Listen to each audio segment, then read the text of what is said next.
I want to close with you, and I want to talk about betrayal. The betrayal by the international community to the Palestinians, betrayal by the Arab world. The Egyptian government is clearly complicit now in this blockage of humanitarian aid. As I mentioned before, it is building what looks like an alternative open air prison, but this has just dogged Palestinians. And you're right, it's 100 years, and we should also note that when the State of Israel was founded in 1948, it adopted the British settler-colonial laws against Palestinians, incorporated that into their own legal system.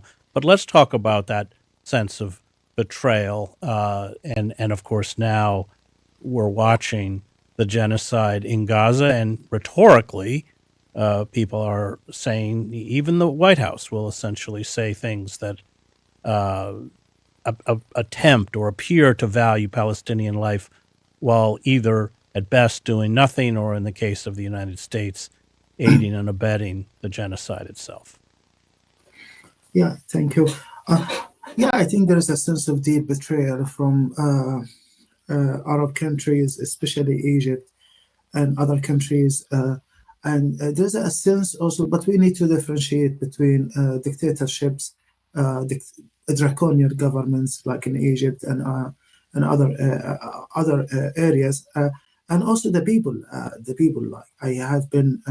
When I was in Washington D.C. 4 days ago, I met an Egyptian girl, and she has a flyer, and she told me, I came here to Washington D.C. to demonstrate and to have the sign, but I cannot do it in Egypt, which aches my heart because, as you know, in 2011, we as Middle Eastern, we hope there will be change to the dictatorship of Hosni Mubarak to have a new civil democracy, and everything was counter revolution afterwards. So I think the people are really right now in feeling hopeless and helpless, but also in deep anger inside the Middle East. The people, like you can see, like in Tunisia, Algeria, where the 1.5 million people died for their own self-determination and liberation from the French. All Tunisia, all of these countries are really uh, uh, struggling to go to the streets. And also, there's for us as from Gaza, we feel like where are the Arab wars? Where the international community?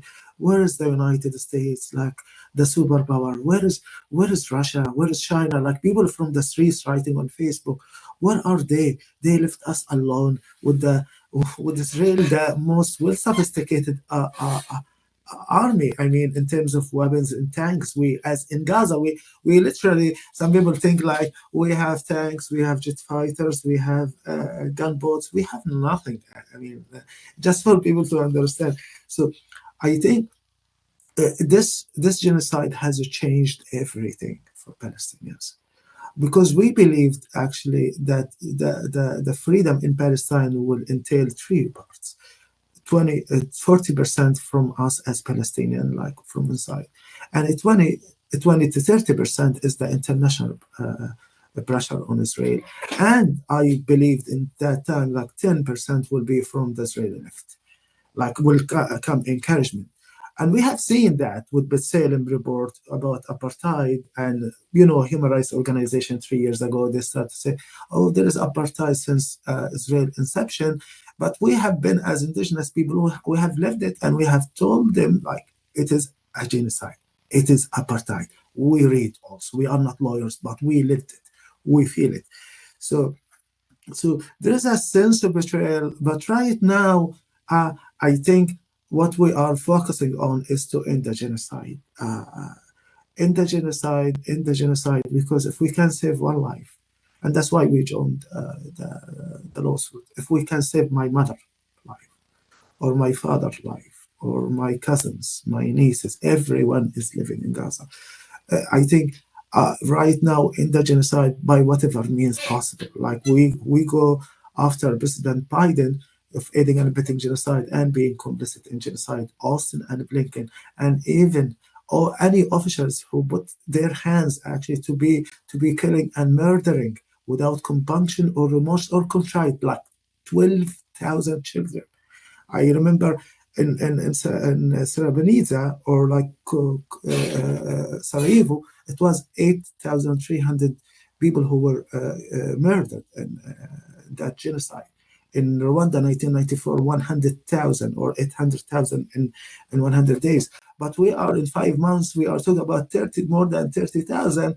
And actually, and imagine the people who are under the rubble, like how many people will come out of this. So yes, there's a sense of betrayal. There's a sense of that we are left alone. There is nothing going on. And it's very precarious situation at the same time. Like when you are like in the north or in the south, you have two options, whether to live or whether to leave or to die. And that's what happens to us in 1948, whether to live or to die. And not any death also. As you know, Hind Rajab, she was in the car when they attacked her. Everything is documented. المعمداني hospital in Gaza, 500. So everything is documented for us. So right now we are asking to end the genocide so I can save my mother, my wife's family in Rafah, everyone's to save them. Then we will find way to articulate our healing practice because it's gonna take us a while. I worked with kids for 15 years in trauma healing and identify and to fight against internalized aggression, as you know, in war zones, like internalized aggression is.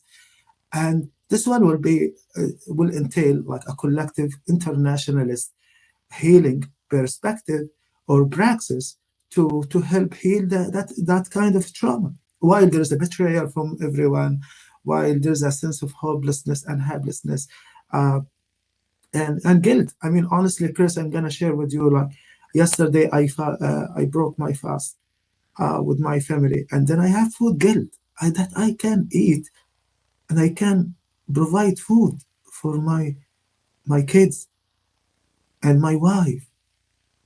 And I'm not sure if my mother is eating or not, or not even my mother. Like people in the north, airdrops for us, airdrops for people. United States sending billions of dollars to Israel. They cannot enforce food through Rafah crossing, at least, or Karam Shalom crossing.